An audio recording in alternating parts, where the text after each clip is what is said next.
আপনি জবের জন্য প্রিপারেশন নিচ্ছেন, ধরে নিলাম আপনি রিটেনে পাস করে ফেললেন, এরপর হচ্ছে ভাইবা। ভাইবা খুবই ইম্পর্টেন্ট এবং অনেকের জন্য নার্ভাসের কারণ হয়ে থাকে। ভাইভাতে হয়তো খুব বেশি আহামরি কোশ্চিন করে না বা কিছু ট্রিকি কোশ্চিন করে, যেগুলো জন্য আপনার মোটামুটি বই টই পড়ে পড়াশোনা নিয়ে প্রিপারেশন হয়ে গেছে। ভাইভাতে কি কোশ্চিন ধরতে পারে, আপনার একাডেমিক কোশ্চিন অ্যান্সার গুলো মোটামুটি আপনি সব পারেন। কিন্তু যেসব জিনিস আপনি কখনোই প্রিপারেশন নেন না, সেটা হচ্ছে যে আপনি আপনার ব্যাপারে কিছু বলেন, ইন্ট্রোডিউস ইয়োরসেলফ।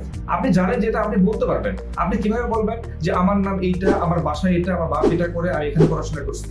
কিন্তু দেখেন এই একই কোশ্চেনের অ্যান্সার কিন্তু সবাই দিবে, তাহলে আপনি ডিফারেন্ট কেন হবেন?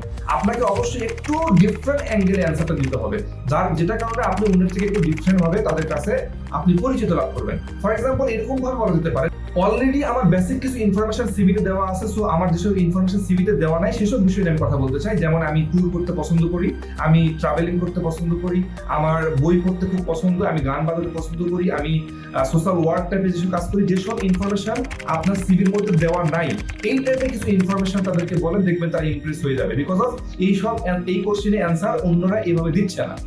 সেকেন্ডলি হচ্ছে আপনাকে খুবই বেসিকলি কোশ্চেন করবে যে আপনি আমাদের কোম্পানিতে খুব পরিশ্রম করতে হবে, এরকম কঠোর পরিশ্রম করতে হবে, আপনি পারবেন কিনা?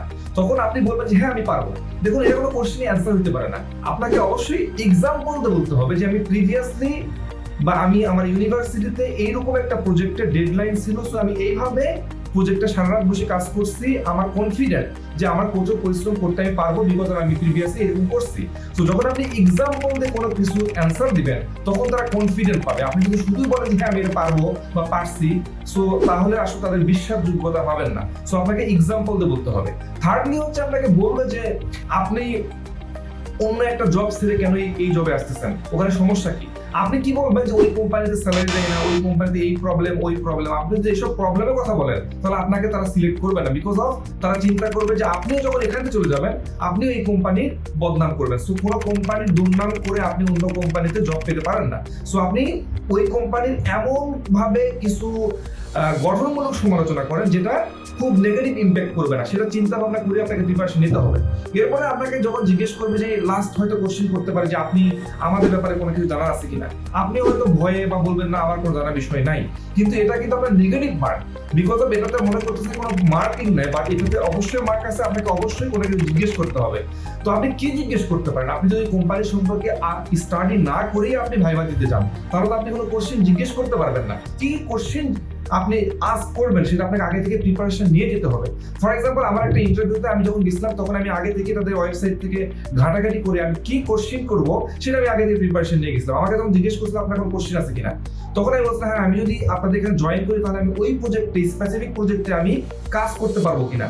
তখন তারা কি দেখে যে আপনার কাজের মধ্যে একটা স্পৃহা আছে। আপনি যদি জিজ্ঞেস করেন যে আমার স্যালারি কত, আমাকে ছুটি কয়দিন দিবে, এসব কোশ্চেন করে তারা কিন্তু খুশি হবে না, আপনাকে নেগেটিভ মার্কই দিবে। সো আপনাকে কোশ্চেন করার আগে এইসব জিনিস একটু জেনে নিতে হবে।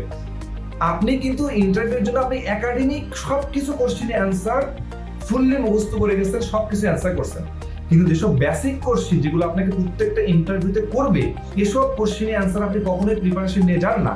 সো আপনি অ্যাজ ইউজুয়াল জেনারেলি আপনি অ্যান্সার করে ফেলেন, এবং সেই জেনারেল অ্যান্সার সবাই করে।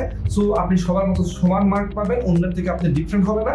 সো সবার মতনই আপনি কমন একটা মার্ক পেয়ে সবার নিচে হয়ে থাকতে পারেন। সো এইসব কোশ্চেন যদি আগে থেকে আপনি প্রিপারেশন নিয়ে ইন্টারভিউতে যান, দেখবেন আপনার ইন্টারভিউটা অনেক সুন্দর হচ্ছে, আপনার জবটা হওয়ার সম্ভাবনা অনেক গুণ বেড়ে যাবে। আশা করছি এইসব সফট স্কিল আপনার খুব ভালো কাজে লাগবে। Thank you.